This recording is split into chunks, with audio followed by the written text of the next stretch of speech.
Only ಕೆಲವು factories ಮಾತ್ರ ಸ್ವಲ್ಪ 55-60% ಲಾಸ್ ಆಗಿದೆ. ರಾಜ್ಯದಲ್ಲಿ CM ಬದಲಾವಣೆ ಚರ್ಚೆಗಳು ಆಗ್ತಾನೆ ಇವೆ, ನಾವೇನು ಹೇಳ್ತೀರಿ? ಯಾರು ಹೇಳ್ತಾರೆ? ನೀವು ಹೇಳ್ತಾನೆ ಇದ್ದೀರಿ, ಅದು ಆಗ್ತಾನೆ. ಅಲ್ಲ, ನಿಮ್ಮವರು ಅವ್ರು ಮಾತಾಡಿದ್ರೆ ಅವ್ರಿಗೆ ಕೇಳಿ.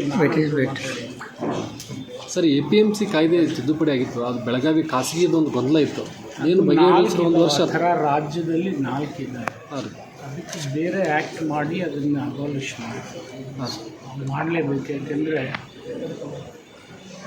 ನಿಮಗೆ ಸರ್ಕಾರಕ್ಕೆ ಬರ್ತಕ್ಕಂಥ ತೆರಿಗೆ ಅದು ಯಾವುದೋ ನಿಯಂತ್ರಣ ಇಲ್ಲ. ಅದು ನೋಡಿ, ನಿಯಂತ್ರಣ ಇಲ್ಲ ಅಂತಿಲ್ಲ, ನಿಯಂತ್ರಣ ರೆಗ್ಯುಲೇಟ್ ಮಾಡೋಕ್ಕೆ ಬರುತ್ತೆ.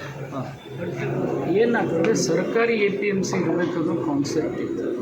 ಆದರೆ ಇನ್ ಬಿಟ್ವೀನ್ ಅದು ನಿಮ್ಗೆ ಗೊತ್ತಿದೆ, ಲೋಕಸಭೆಯಲ್ಲಿ ಬಿಲ್ ವಿಡ್ರಾ ಮಾಡಿದ ಮೇಲೆ ಆ ಸಂದರ್ಭದಲ್ಲಿ 4 ಪ್ರೈವೇಟ್ APMC ಬರಬೇಕು ಅಷ್ಟೇ. ಅದನ್ನು ಸರಿ ಮಾಡ್ತೀರಾ ಸರ್ ಗೊಂದಲ? ಅಂದರೆ ಬೆಳಗಾವಿ 100%. ಸರ್, ಈ ವೇಯಿಂಗ್ ಸ್ಕೇಲ್ಗಳು 2 ವರ್ಷ ಆಗ್ತಾವೆ ಹೇಳ್ತಾ ಇದ್ದೀರಿ, ಶುಗರ್ ಫ್ಯಾಕ್ಟ್ರಿಯಲ್ಲಿ ಹಾಕ್ತೀವಿ ಅಂತ. ಅದರ ಅನೌನ್ಸ್ಮೆಂಟೇ ಉಳಿದಿದೆ ಸರ್. ಅನೌನ್ಸ್ಮೆಂಟ್ ಆಲ್ರೆಡಿ ವೇಯಿಂಗ್ ಮೆಷಿನ್ನಲ್ಲಿ 2 ಟೈಪ್ ಇದೆ. ಮೊದಲು ಅನಲಾಗ್ ಸಿಸ್ಟಮ್ ಮೇಲೆ ಈ ವೇಯಿಂಗ್ ಮೆಷಿನ್ಸು ವೇ ಮಾಡ್ತಿದ್ರು ಫ್ಯಾಕ್ಟ್ರಿ ಒಳಗೆ. ಅದನ್ನೀಗ ಡಿಜಿಟಲೀಕರಣ ಮಾಡಿದ್ದೀವಿ, ಡಿಜಿಟಲ್ ವೇಯಿಂಗ್ ಮೆಷಿನ್ಸ್ ಮಾಡಿದ್ದೀವಿ. ಆಲ್ಮೋಸ್ಟ್ 72 ಮಷಿನ್ಸು 72 ಫ್ಯಾಕ್ಟ್ರೀಸ್ನಲ್ಲಿ ಆ ಥರ ಮಾಡಿ ಆಗಿದೆ.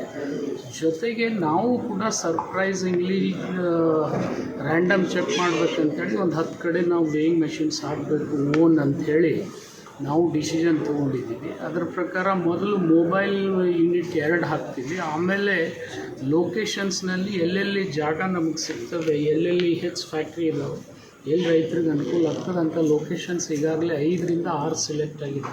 ಇನ್ನೊಂದು 2-3 ಬಾಕಿ ಇದೆ, ಅದು ಮಾಡಿದ್ದು ಬರೋ ಸೀಸನ್ನಲ್ಲಿ ಮುಗಿಸ್ತೀವಿ. ಸಕ್ಕರೆ ಕಾರ್ಖಾನೆ ಮಾಲೀಕರು ಕೆಲವೊಂದಿಷ್ಟು ಮಾಲೀಕರು ಬಿಲ್ಲನ್ನು ಕೊಡ್ತಿಲ್ಲ ಅನ್ನುವಂಥ ಹೇಳಿದ್ಮೇಲೆ 80% ಈಗ ಆಲ್ಮೋಸ್ಟ್ ಕ್ಲಿಯರ್ ಮಾಡಿಸಿದ್ದೀವಿ. ಲಾಸ್ಟ್ ಟೈಮ್ 20,500 ಕೋಟಿ ಮೇಲೆ ಇತ್ತು, ಫುಲ್ 100% ಕೊಡಿಸಿದ್ರು. UP ಗೌರ್ಮೆಂಟು ಕೊಡಿಸಿಲ್ಲ, ಮಹಾರಾಷ್ಟ್ರ ಕೊಡಿಸಿಲ್ಲ, ಕರ್ನಾಟಕ ಮಾತ್ರ ಕೊಡಿಸಿದ್ರು. ಈ ಸರ್ತಿ ಕೂಡ ಸೀಸನ್ ಮುಗಿಯೋದ್ರೊಳಗೆ ನಾವು 100% ಮಾಡ್ತೀವಿ. ಮುಂದಿನ ಅವಧಿಗೂ ನಮ್ಮ CM ಸಿದ್ದರಾಮಯ್ಯನವರ ನೇತೃತ್ವ ಬೇಕಂತೇಳಿ ಸಾಕಷ್ಟು ಜನ ಶಾಸಕರು ಒತ್ತಾಯ ಮಾಡ್ತಾರೆ, ತಾವೇನು ಹೇಳ್ತೀವಿ? ಇಲ್ಲ ಅಂತ ಕೇಳಿದ್ದಾರೆ, ಅವರೇ ಇದ್ದಾರಲ್ಲ, ಮುಂದಿನ ಅವರೇ ಬೇಕಂತ. ಮುಂದಿನ ಅವರೇ ಇರ್ಬೋದು, ಅದ್ರಾಗ ಏನು ತಪ್ಪಿದೆ, ಅವರೇ ಇರ್ತಾರೆ. 5 ವರ್ಷ ಕಂಟಿನ್ಯೂ ಹೋಗ್ತಾರೆ ಸರ್.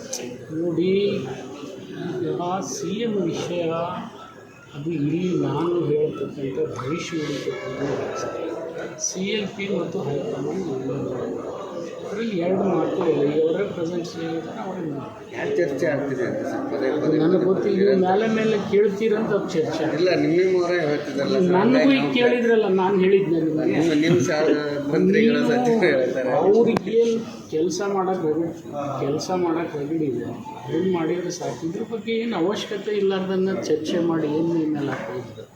ಓಕೆ.